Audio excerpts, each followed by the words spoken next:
तर नांदगावमध्ये पैसे वाटप करणारी गाडी पकडण्यात आली। अपक्ष उमेदवार बोरसे समर्थकांनी ही गाडी अडवली। कार्यकर्त्यांनी पैसे फाडल्याची माहिती आहे। घटनास्थळी पोलीस दाखल झालेत। या क्षणाची अजून एक महत्त्वाची आणि मोठी बातमी आपण बघतोय। नांदगावमध्ये पैसे वाटप करणारी गाडी पकडलेली आहे। अपक्ष उमेदवार बोरसे समर्थकांनी ही गाडी अडवली। कार्यकर्त्यांनी पैसे फाडल्याची माहिती मिळते।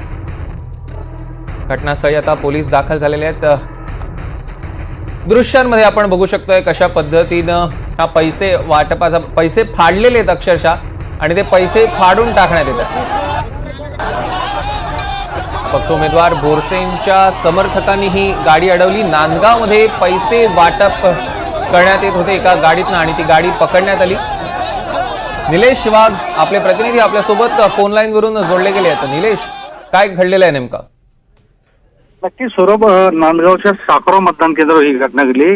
या ठिकाणी एक गाडी जी संशयितरित्या इथं फिरत असताना जे अपक्ष उमेदवार आहेत डॉक्टर रोहन बोरसे यांच्या कार्यकर्त्यांना आढळून आली, आणि त्या गाडीमध्ये पैशाची बॅग देखील आढळून आली, आणि कार्यकर्त्यांनी ती गाडीतली ती बॅग बाहेर काढून त्या गाडीतले पैसे बाहेर काढले, आणि चक्क एका कार्यकर्त्याने गाडीच्या टपवर उभं राहून जे पैसे पकडण्यात आले होते ते पैसे देखील या ठिकाणी फाडण्याचा प्रकार समोर आला। या प्रकारानंतर मोठा राडा या ठिकाणी निर्माण झाला होता।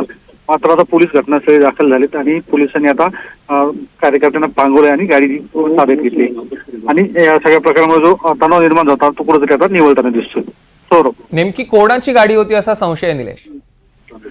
सौरभ, अद्याप तरी गाडी कोणाची हे कळत नाही। मात्र बोरसे समर्थकांकडनं ही गाडी समीर भुजबळांची असल्याचा आरोप जो आहे तो करण्यात आलाय।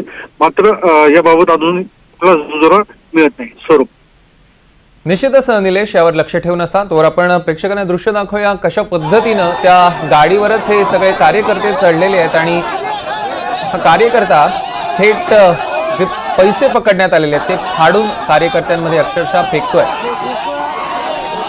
नांदगावमध्ये ही गाडी पैसे वाटप करत होती असा आरोप होतोय, आणि अपक्ष उमेदवारांच्या कार्यकर्त्यांनी, अपक्ष उमेदवार बोरसे त्यांच्या समर्थकांनी ही गाडी अडवली आणि ते पैसे फाडण्यात देखील आले।